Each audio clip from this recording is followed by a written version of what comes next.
बच्चों को आप सिखा रहे थे गणित के सूत्र कि कहाँ क्या लगाएं कि ये साइन थीटा कॉस थीटा की वैल्यू समझ आए। सियासत के सूत्र साधने का मन कैसे बन गया? शिक्षा का क्षेत्र सीमित होता है। प्रशांत किशोर जी से मेरा संबंध पहले से है। 2022 में जब उन्होंने पद यात्रा शुरू किया तो उन्होंने कहा कि आप मेरे साथ आ जाइए। क्या है वो मैथ और बिहार का रिश्ता सर? गणित के लिए कठिन परिश्रमी होना बहुत जरूरी है। यहाँ के बच्चे कठिन परिश्रमी होते हैं। स्टीरियोटाइप्स हैं वो बिहार को लेकर हैं कि बिहार आईएएस देता है, बिहार इंजीनियर्स देता है, बहुत मैथ को लेकर ज्ञानी लोग हैं, लेकिन बिहार में शिक्षा व्यवस्था का हाल बुरा हुआ पड़ा है। शिक्षा में क्वांटिटी और क्वालिटी दोनों का ध्यान रखना।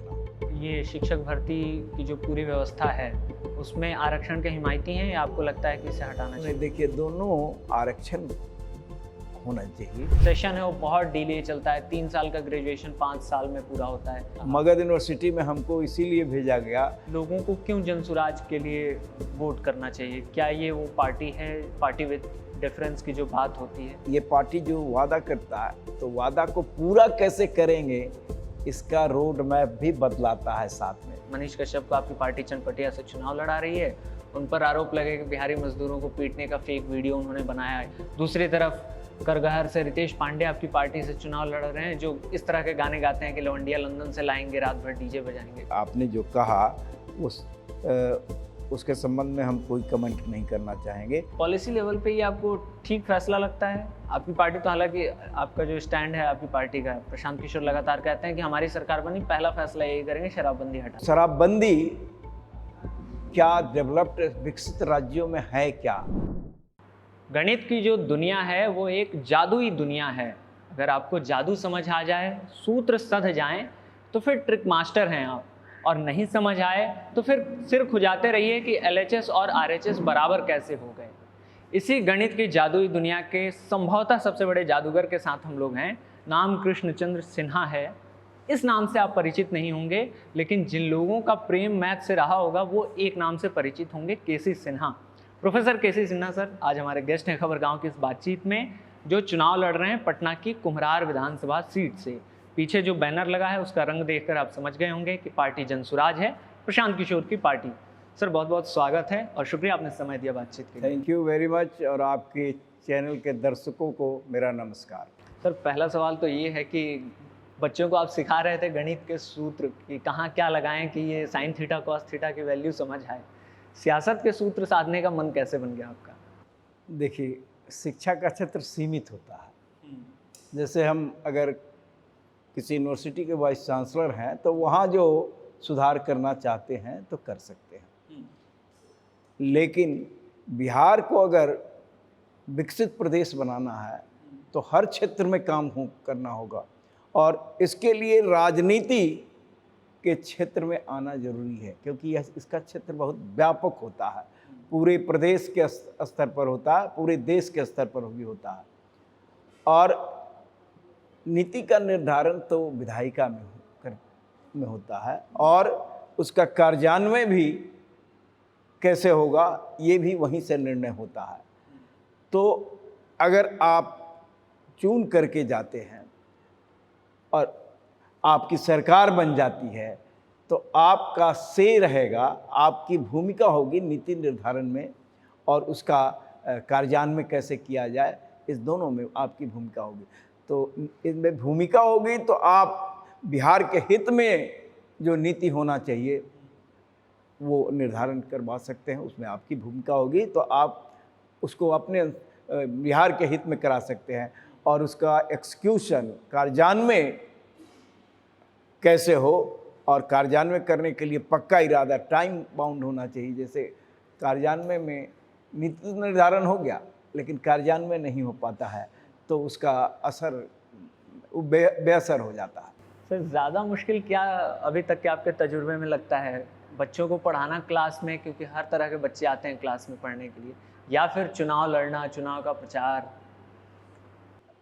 दोनों में देखिए चैलेंजेस तो हर जगह है। क्लास में भी हम लोग पढ़ाते हैं तो 3 तरह के बच्चे होते हैं, कमज़ोर, मध्यम श्रेणी के और तेज, और एक ही क्लास में तीनों बैठे होते हैं, तो एडजस्ट करना पड़ता है। यानी अनुभव के अनुसार आपको उन तीनों को अपनी बात बतला देना है। तो ठीक वही चीज़ यहाँ भी है कि यहाँ के डिफरेंट क्षेत्रों की समस्या है। अगर आप विधायक बनते हैं तो आपके क्षेत्र में कौन कौन सी समस्या है, एक समस्या तो नहीं है, बहुत सारी समस्या होती है। जैसे कुम्हरार क्षेत्र के लिए गली नाली रोड की स्थिति बहुत ख़राब है, जल जमाव हो जाता है, बीमारी फैलता है, तो ये एक समस्या। दूसरी समस्या है कि शिक्षा का केंद्र है, पटना विश्वविद्यालय और पाटलिपुत्रा विश्वविद्यालय दोनों इसी क्षेत्र में पढ़ते हैं, तो शिक्षा के केंद्र के रूप में इसको विकसित करना होगा ताकि इस क्षेत्र का विकास हो सके। मैं ये समझना चाहता हूँ, जैसे ये पहला ही चुनाव है मेरे ख्याल से आपके लिए, हाँ आप पहली बार चुनाव लड़ रहे हैं, इससे पहले आपको किसी पार्टी से ऑफर था, कभी आया हो कि सर आप विद्वान हैं, आइए सरकार में शामिल होइए, चुनाव लड़िए, कुछ नीति बनाइए शिक्षा के क्षेत्र में? देखिए, हम पटना साइंस कॉलेज के प्रिंसिपल थे और वहाँ के बाद वाइस चांसलर हो गए, तो ये सोचने का मौका ही नहीं था। और कोई पार्टी, शायद उनको लगा होगा कि इस क्षेत्र में ये नहीं आएंगे, ऐसा भी हो सकता। लेकिन प्रशांत किशोर जी से मेरा संबंध पहले से है, इसलिए कि जिस कॉलेज में पटना साइंस कॉलेज के वो विद्यार्थी थे 91-93 सेशन में इंटरमीडिएट के छात्र थे और मैं गणित का शिक्षक था, तो हम दोनों एक दूसरे को उस समय से जानते हैं। और 2022 में जब उन्होंने पद यात्रा शुरू किया तो उन्होंने कहा कि आप मेरे साथ आ जाइए, बिहार को बदलने में हमारा साथ दीजिए। लेकिन हम उस समय वाइस चांसलर थे, हमने कहा कि नहीं, अभी हम वाइस चांसलर, मेरा टर्म अगस्त 2024 में पूरा होगा, जो जिम्मेदारी हमको दी गई है उसको बीच में हम नहीं छोड़ सकते हैं, तब सोचेंगे। अगस्त के बाद उन्होंने फिर अप्रोच किया कि आपने कहा था कि अगस्त के बाद सोचेंगे, तो इस तरह से 2 अक्टूबर को, अगस्त यानी सितंबर 1 महीना हुआ और 2 अक्टूबर को जन स्वराज पार्टी की स्थापना हुई और उस मंच पर जो 5 या 6 लोगों ने संबोधित किया जनता को, उसमें से एक मैं भी था। तो समझिए कि वहाँ से मेरी यात्रा, राजनीतिक यात्रा शुरू हुई। थोड़ा सा ये समझाइए कि प्रशांत किशोर कैसे स्टूडेंट थे? अच्छे स्टूडेंट थे, शार्प थे और सूझबूझ वाले अभी भी हैं, उस समय भी थे। किसी चीज़ को का एनालिसिस बहुत अच्छे तरीके से करते हैं। हाँ, वो तो मैथ्स में ही बात करते हैं, डेटा में ही बात करते हैं। इसीलिए तो रणनीतिकार हुए और अब राजनीति में आए। मैं थोड़ा सा पॉलिटिक्स पे आऊँगा। मेरे 2-3 सवाल मैथ और एजुकेशन को लेकर हैं। बिहार का जब भी जिक्र होता है और एजुकेशन के खासकर लिहाज से, तो मैथ अपने आप उसमें जुड़ जाता है। क्या है वो मैथ और बिहार का रिश्ता? बिहार को मैथ के लिए उर्वरा मानते हैं लोग। हमारे यहाँ आर्यभट्ट जिन्होंने 0 दिया, और उसके बाद वशिष्ठ नारायण सिंह। वशिष्ठ नारायण सिंह की तबीयत अगर नहीं खराब होती तो वो भी बहुत कुछ दे करके गए होते। तो और यहाँ के बच्चे जो हैं वो गणित में और राज्यों की अपेक्षा बेहतर करते हैं। तो हम कह सकते हैं कि बिहार गणित के लिए उर्वरा क्षेत्र है और गणित के लिए कठिन परिश्रमी होना बहुत जरूरी है। यहाँ के बच्चे कठिन परिश्रमी होते हैं, ये पहला शर्त है। गणित में आप आगे बढ़ सकते हैं जब कठिन परिश्रमी है, क्योंकि प्रॉब्लम से जूझना पड़ता है। आपका सर लंबा तजुर्बा है शिक्षा के क्षेत्र में। हम लोग भी जब ग्राउंड रिपोर्टिंग के लिए घूमते हैं तो मतलब बिहार में जो उंगलियों पे गिनी जाए टॉप के जो समस्याएं हैं, उसमें शिक्षा एक मूलभूत है दिक्कत, वो कि स्कूल नहीं है या टीचर्स की कमी है, उस तरह की दिक्कत। कहाँ वो पॉलिसी के लेवल पे दिक्कत आ रही है जिसकी वजह से बिहार में मतलब एजुकेशन इतनी बड़ी समस्या है, जबकि सारे जो स्टीरियोटाइप्स हैं वो बिहार को लेकर हैं कि बिहार IAS देता है, बिहार इंजीनियर्स देता है, बहुत मैथ को लेकर ज्ञानी लोग हैं, लेकिन बिहार में शिक्षा व्यवस्था का हाल बुरा हुआ पड़ा है। देखिए, शिक्षा में क्वांटिटी और क्वालिटी दोनों का ध्यान रखना होगा। क्वांटिटी भी बढ़े, क्वांटिटी से मतलब हमारा ज़्यादा से ज़्यादा लोग शिक्षित हों, और क्वालिटी गुणवत्ता का मतलब काबिल बने। ऐसा नहीं कि केवल कागजी डिग्री उनको मिल जाए, वो काबिल बने, उनको काबिल बनाना, इन दोनों बातों पर ध्यान देना होगा। और इसके लिए स्कूल एजुकेशन को सुदृढ़ करना होगा, क्योंकि वहाँ बेस बनता है। 12th तक का जो एजुकेशन होता है वही तो बेस बनता है, और एक बार जैसे गणित में इंटरेस्ट बच्चा स्कूल में खो दिया तो आगे उसमें कोई कभी इंटरेस्ट नहीं हो पाएगा। तो वो बुनियाद होता है, और बुनियाद अगर सही है तो इमारत बुलंद होता है। तो स्कूली शिक्षा पर हम लोगों का विशेष ध्यान है, और नेतरहाट टाइप का स्कूल हम लोग स्थापित करना चाहते हैं। नेतरहाट टाइप का, नेतरहाट स्कूल के बारे में आपने सुना होगा, अब तो झारखंड में है। उसके जो विद्यार्थी आते थे वो बहुत बेहतर होते थे और लोगों के कंपैरिजन में। इसलिए उस तरह का अगर स्कूल स्थापित किया जाए तो हमारे बच्चों को प्रखंड लेवल पर, हमारा विजन है कि प्रखंड लेवल पर उस तरह का, ताकि हमारे बच्चे अपने आसपास के इलाके में ही अच्छी शिक्षा उनको मिल पाए। और वहाँ जब स्कूल में यानी 12th तक की शिक्षा, गुणवत्तापूर्ण शिक्षा उसको मिलेगा तो आगे जाएंगे तो और बेहतर करेंगे। इंजीनियरिंग, मेडिकल या जनरल लाइन में भी अगर गए, ग्रेजुएशन किए, पीजी किए, तो जिस क्षेत्र में जाएंगे अच्छा करेंगे। एक बहुत बहस चलती है कि जो शिक्षक भर्ती परीक्षाएं होती हैं, शिक्षकों की जो भर्तियां होती हैं, उसमें मेरिट को लेकर फिर उसमें आरक्षण और तमाम चीज़ें आती हैं। वो मेरिट की बहस को आप किस तरह से देखते हैं? उसको कैसे बैलेंस किया जा सकता है? देखिए, उस कमियों को दूर किया जा सकता है ट्रेनिंग करा करके। आपने अपॉइंटमेंट किया, उसका प्रॉपर ट्रेनिंग होना चाहिए उस शिक्षक का। तो ट्रेनिंग में दो चीज़, बच्चों को कैसे पढ़ाया जाए, और दूसरा कि उनका सब्जेक्ट पर पकड़ होना चाहिए। जैसे अगर कोई भूगोल का टीचर है तो उस सब्जेक्ट को अच्छी तरह से जानना चाहिए।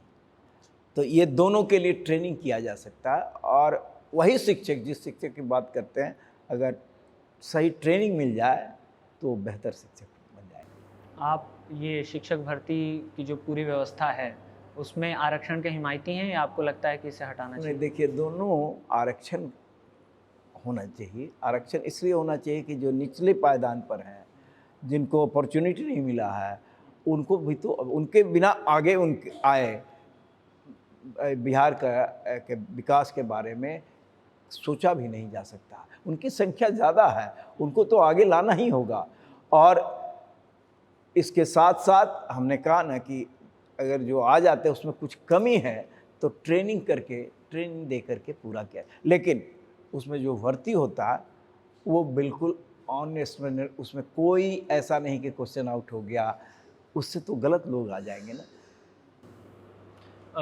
आपने जेपी यूनिवर्सिटी और मगध यूनिवर्सिटी में बतौर एक्टिंग वाइस चांसलर अपनी सेवाएं दी। हाँ, वीर कुंवर सिंह यूनिवर्सिटी में भी थे। वीर कुंवर सिंह यूनिवर्सिटी में भी आप रहे, पटना साइंस कॉलेज में आपका पटना यूनिवर्सिटी में भी थे, और नालंदा ओपन यूनिवर्सिटी के regular vice chancellor. JP university और मगध यूनिवर्सिटी दोनों खासकर इस वजह से खबरों में आती रही हैं लगातार कि वहाँ जो सेशन है वो बहुत डिले चलता है। 3 साल का ग्रेजुएशन 5 साल में पूरा होता है। आप अपने कार्यकाल के दौरान इस तरह की भी दिक्कत देखी होंगी, उसको ठीक करने का क्या? बिल्कुल। मगध यूनिवर्सिटी में हमको इसीलिए भेजा गया कि रिज़ल्ट 2 साल का एग्ज़ाम नहीं हुआ था, रिज़ल्ट नहीं निकला था, तो हम गए तो रिज़ल्ट निकाल दिए। इसलिए कि आपका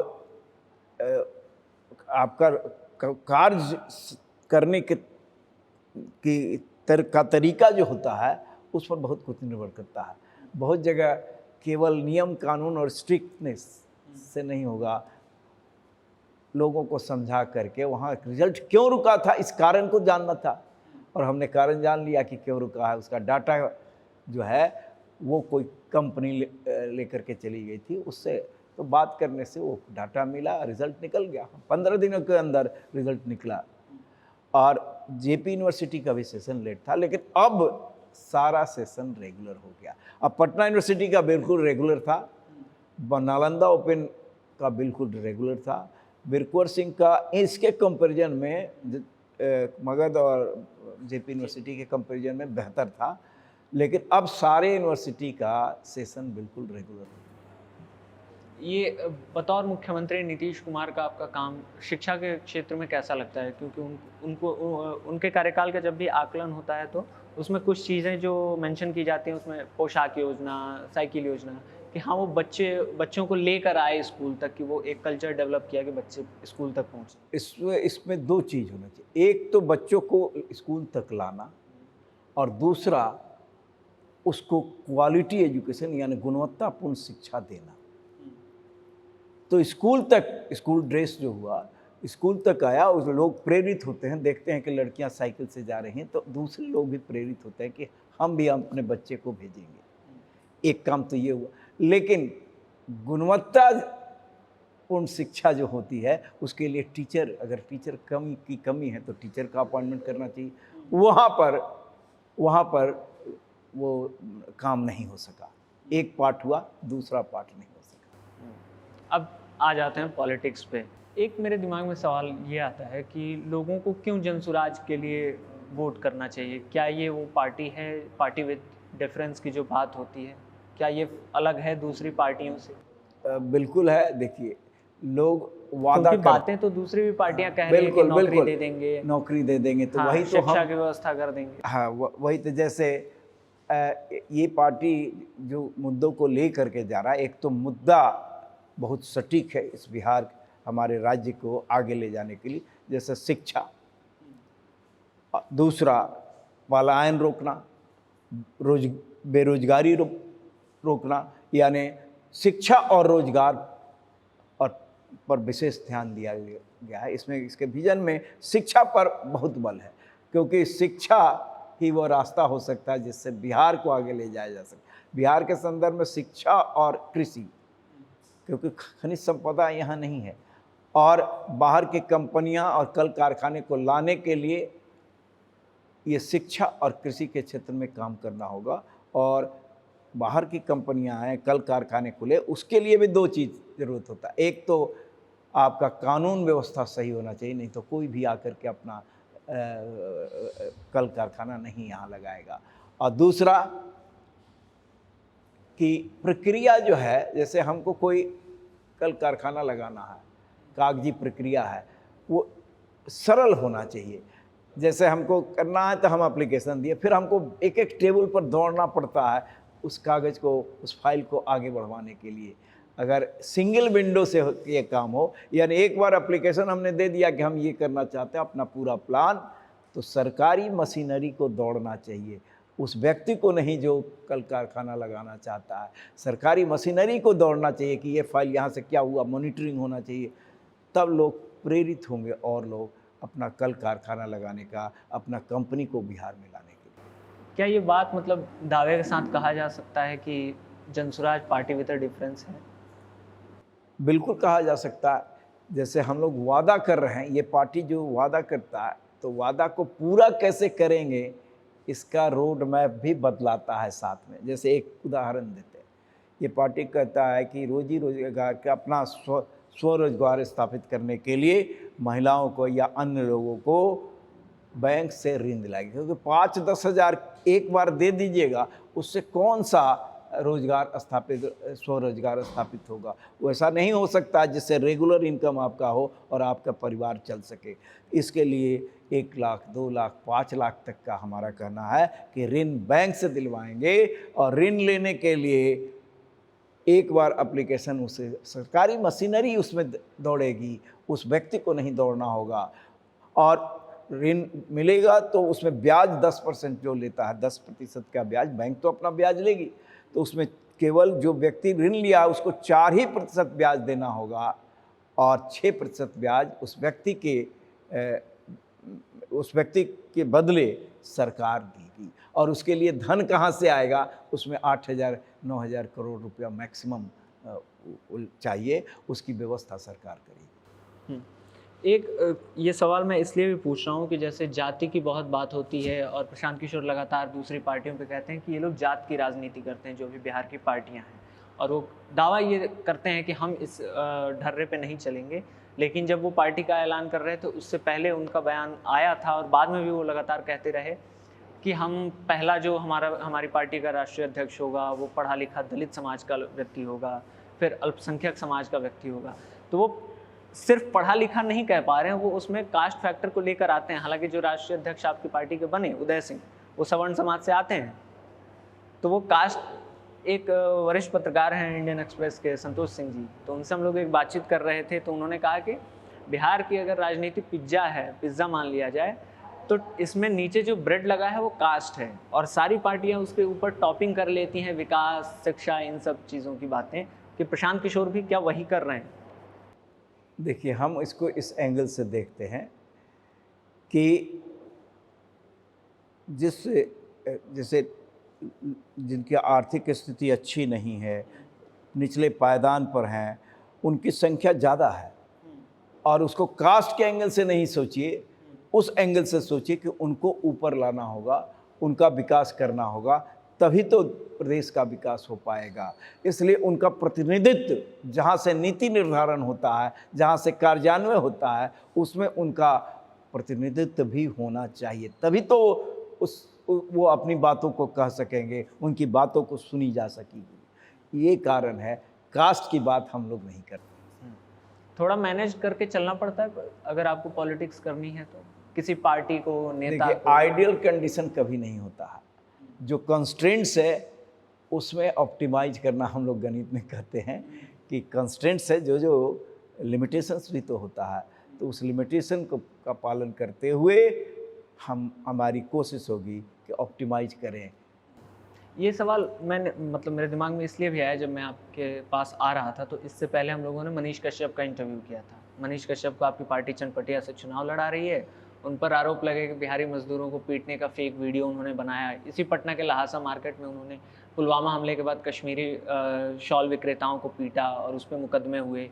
दूसरी तरफ करगहर से रितेश पांडे आपकी पार्टी से चुनाव लड़ रहे हैं, जो इस तरह के गाने गाते हैं कि लवंडिया लंदन से लाएंगे, रात भर डीजे बजाएंगे। तो एक तरफ तो दिखता है कि केसी सिन्हा मतलब मैथ के प्रोफेसर, इतने बड़े विद्वान, शिक्षाविद, और लगता है कि हाँ ऐसे लोग पॉलिटिक्स में आने चाहिए, उनसे आने से बहुत सारी चीज़ें सुधर सकती हैं, पॉलिसी में कुछ सुधार हो सकता है। दूसरी तरफ इस तरह के लोगों को भी पार्टी टिकट देती है।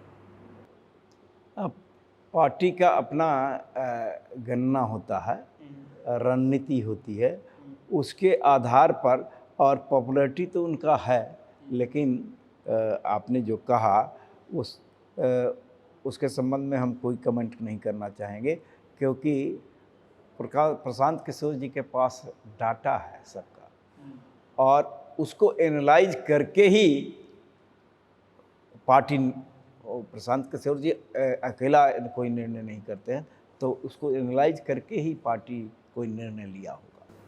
कुम्हरार आपके लिए चुनौतीपूर्ण है, क्योंकि इसको बीजेपी का लगभग गढ़ ही कहा जाता है। 90s से लगातार वो जीत रहे हैं। सुशील कुमार मोदी तक यहाँ से 3 बार विधायक रहे। कोई क्षेत्र किसी पार्टी का गढ़ नहीं होता, वो तो जनता का गढ़ होता है। जनता जिसको चुनेगी वही विधानसभा में जाएगा। अच्छा, एक आखिरी बड़ा सवाल है और उसके बाद कुछ छोटे छोटे सवाल हैं। मैं पत्रकारों के बिहाफ पर एज अ मैथमेटिशियन आपसे एक फेवर चाहता हूँ। तेजस्वी यादव ने एक ऐलान किया कि हमारी सरकार बनेगी, यानी महागठबंधन की, तो बिहार के सभी परिवारों में एक एक व्यक्ति को सरकारी नौकरी दे देंगे। उसके बाद से सारे पत्रकार माथा खपाए हुए हैं कि ये कैसे होगा, वो गणित क्या है। तो हमारा गणित सुन लीजिए, यहाँ कितनी सरकारी नौकरियां हैं? 24 से 25 लाख के बीच में सारी नौकरी। हाँ, उतनी रिक्ति तो नहीं है, बहुत लोग काम कर रहे हैं, सारा पद रिक्त तो नहीं है, तो उसमें कितना खाली है, उतना ही पर अपॉइंटमेंट कर सकते हैं, पहली बात। दूसरी बात कि ये यहाँ के परिवार कितने हैं बिहार में? 3 करोड़ के लगभग। तो हर परिवार के एक व्यक्ति को नौकरी देने की बात कर रहे हैं, तो 3 करोड़ नौकरी आपको के पास होना चाहिए। सरकारी क्षेत्र में तो हो नहीं सकता, और प्राइवेट सेक्टर में हो सकता है, लेकिन उसके लिए कंपनियां यहाँ आवे, कल कारखाने खुले, तभी ये संभव हो सकता है कि अवसर बढ़ेगा, नौकरी की संख्या बढ़ेगी, और तब उन लोगों को मिल सकता है। सरकार अगर हर एक परिवार के एक व्यक्ति को सरकारी नौकरी तो संभव ही नहीं है, अगर दे तो उसका 1 महीने का वेतन कितना होगा ये भी तो कैलकुलेट करना चाहिए। एवरेज आप 10,000 15,000 भी करे से कैलकुलेट कीजिएगा, तो यहाँ का बजट जो है उतना तो बजट ही नहीं है हमारा। तो ये बिना देखिए, इसीलिए तो हम कह रहे हैं कि हमारी पार्टी जो भी वादा कर रही है उसके लिए रोड मैप तैयार करके रखी हुई है कि हम इस वादा को पूरा कैसे करें। जैसे स्वरोजगार की बात हमने कहा, तो हम कह रहे हैं कि बैंक से ऋण दिलाएंगे, और उसमें दौड़ना नहीं पड़ेगा, क्योंकि दौड़ने में जो वक्त लगता है, निराश और हताश, इतना दौड़ाया जाता है कि जिसको ऋण लेना हो निराश और हताश होकर के बैठ जाता है। तो ये सब प्रक्रिया सरल करनी होगी और यहाँ वो वातावरण, वो माहौल बनाना होगा ताकि कंपनियां यहाँ आवे, कल कारखाने लोग यहाँ लगावें, तभी रोजगार का अवसर पैदा होगा, तभी नौकरियों की संख्या बढ़ेगी और हमारे लोगों को नौकरी मिल पाएगा। सर एक ये बताइए कि शराबबंदी है बिहार में 2016 के बाद से, पॉलिसी लेवल पे ये आपको ठीक फैसला लगता है? आपकी पार्टी तो, हालांकि आपका जो स्टैंड है आपकी पार्टी का, प्रशांत किशोर लगातार कहते हैं कि हमारी सरकार बनी पहला फैसला यही करेंगे, शराबबंदी हटा देंगे। हर काम का सकारात्मक और नकारात्मक पक्ष होता है, देखना होगा कि इसका किस पक्ष का वेट ज़्यादा है, भार ज़्यादा है। तो शराबबंदी क्या डेवलप्ड विकसित राज्यों में है क्या, पहली बात।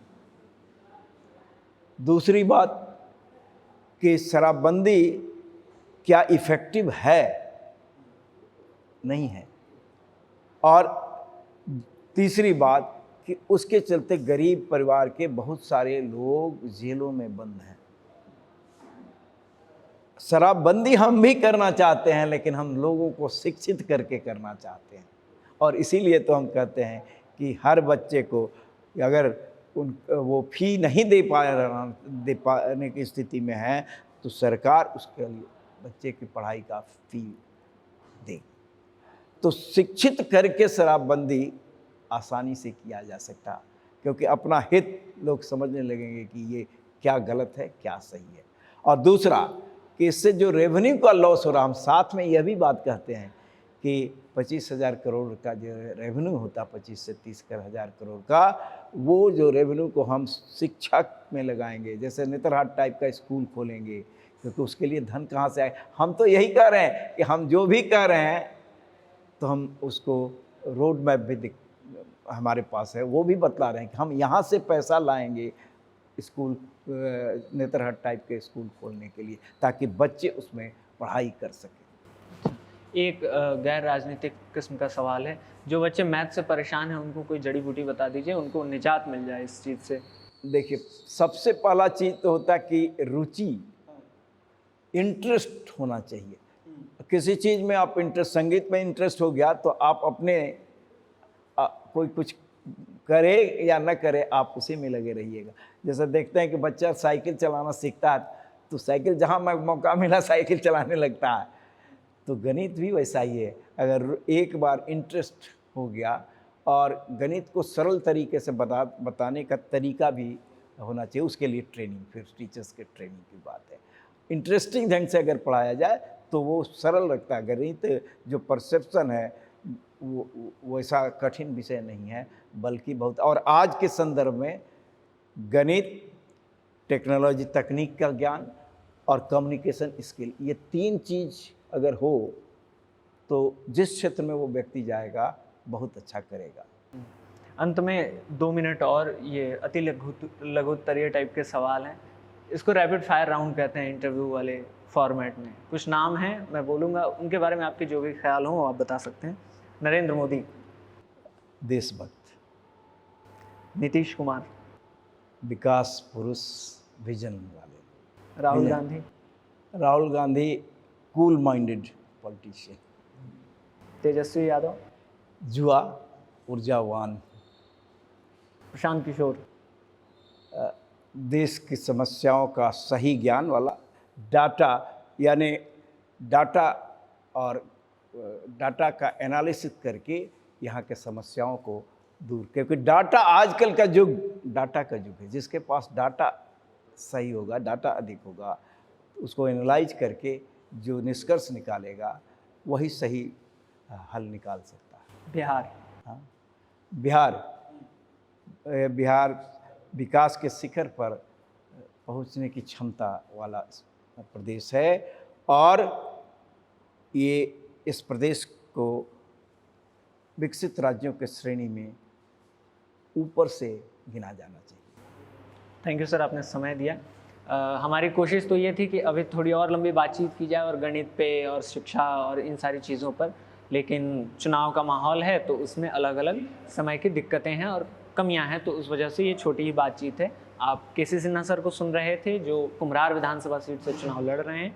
यहाँ से लगभग बीजेपी लगातार पिछले कई बारों से चुनाव लड़ती आ रही है और जीतती आ रही है। सुशील कुमार मोदी, जैसा मैंने बातचीत के दौरान ही बताया, कि यहाँ से 3 बार विधायक रह चुके हैं, अभी भी बीजेपी के पास ही ये सीट है। इस बार प्रशांत किशोर ने केसी सिन्हा सर को यहाँ से टिकट दिया है और ये जनसुराज की ओर से बतौर उम्मीदवार चुनाव लड़ रहे हैं। नतीजे जो आएंगे वो 14 नवंबर को पता चलेगा। आप क्या सोचते हैं केसी सिन्हा सर के काम के बारे में, चुनाव को लेकर, प्रशांत किशोर, जनसुराज और बिहार चुनाव को लेकर आपकी क्या राय है, कमेंट बॉक्स में बता सकते हैं। मेरा नाम आकाश है, कैमरे के पीछे आयान और जेरी थे। शुक्रिया।